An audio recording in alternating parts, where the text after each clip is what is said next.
Iho, sa'yo ba mga tupang yon? Apo, ako nga ang pastol nila. Ako mismo. Ito'y bahagi lamang ng pastulan ng aking pamilya. Ang aking ama nagtalaga sa akin dito. Ako!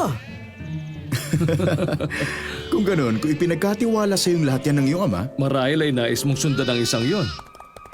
Ha? Naku po! Rebelde, bumalik ka! Bumalik ka! Ikaw ba si Jesus ng Nazaret? ako nga. Tinatawag ka nilang guro at isang propeta.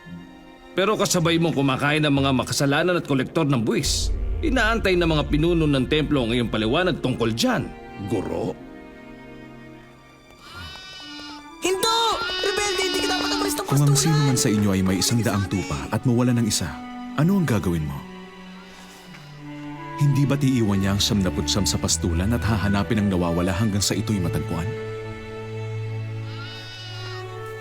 At pag nahanap mo ito, lubos kang magagalak kaya't ilalagay mo ito sa iyong balikat at papasanin pa uwi. At aanyayahan mo ang iyong mga kaibigan at mga kapitbahay at sasabihin sa kanila, makipagsaya kayo sa akin dahil nakita ko na ang tupa kong nawawala. Sinasabi ko sa inyo, magkakaroon ng higit na kagalakan sa langit dahil sa isang makasalanang tumalikod sa kasalanan.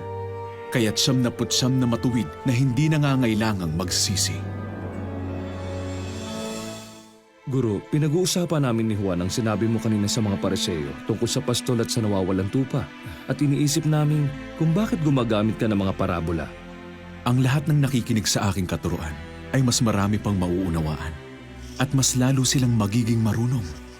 Ito ang totoo. Maraming propeta at matuwid na tao ang nais makita ang nakita nyo. Ngunit hindi nila nakita. At nais nilang marinig ang narinig nyo. Ngunit hindi nila narinig.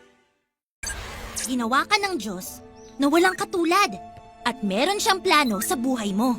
Ginawa tayo ng Diyos para magkaroon ng relasyon sa Kanya.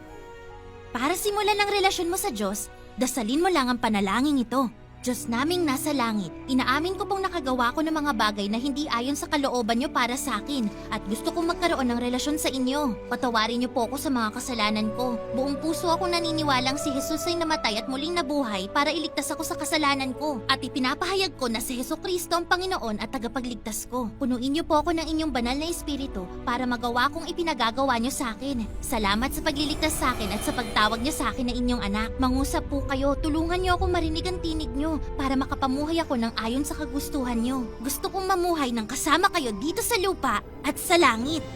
Sa pangalan ni Jesus, Amen.